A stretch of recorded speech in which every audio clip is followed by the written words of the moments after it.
Good afternoon and welcome to another episode with Butler Millworks. This weekend I think we're going to work up at the property quite a bit. I am going to try to buck up some more logs today so I just have a good supply ready for the sawmill this weekend.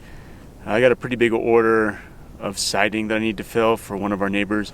And that's what we were working on last weekend and didn't get very far. Last weekend was spent mainly trying to set the sawmill back up, get it ready to be cutting for another hard season, and just didn't really have any time to cut much. I think we cut maybe a dozen 1x6s and some 1x4s, so it really just, last weekend was all about getting the sawmill ready for the summer. So today what I'm going to do is I'm going to get the chainsaw out and start cutting on my dry pile logs. I'm going to cut some 9-foot lengths, and I might try to cut some 16 and 18-foot lengths also, see if I can move those.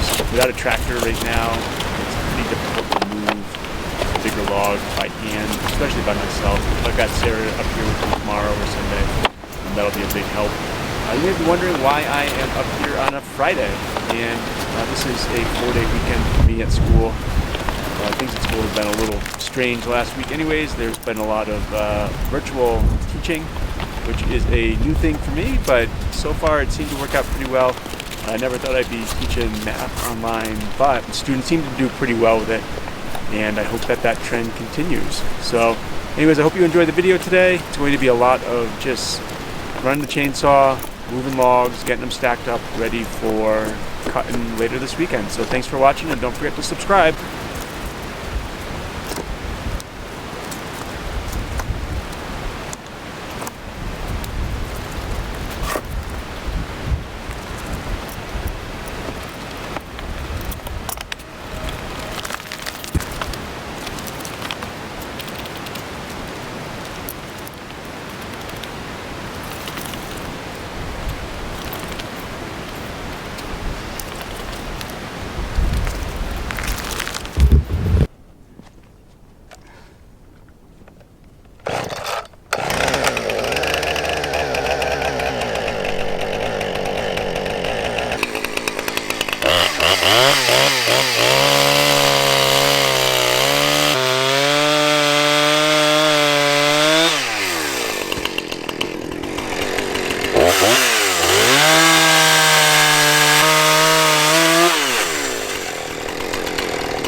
Well, not bad for 2 days worth of work.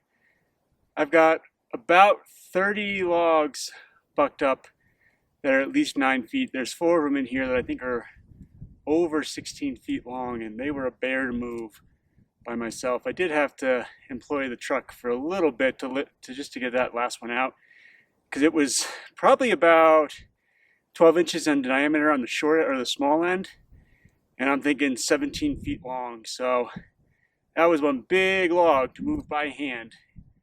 It is definitely time for a tractor.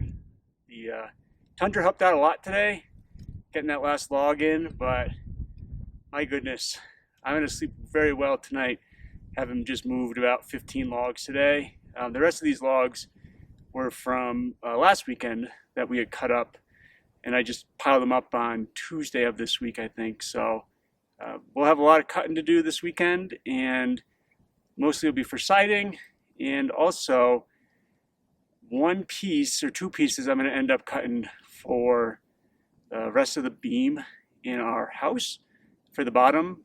You may have seen that on a previous video where we installed the sides of the beam out of some really beautiful 1.5 thick, 10-inch wide lodgepole pine with beautiful blue stain in it. So I'll get that cut up. It'll probably end up being an 18 or 19 foot length, and get that installed. And day by day, Breckenridge House is getting closer and closer to being done. Thanks so much for watching today.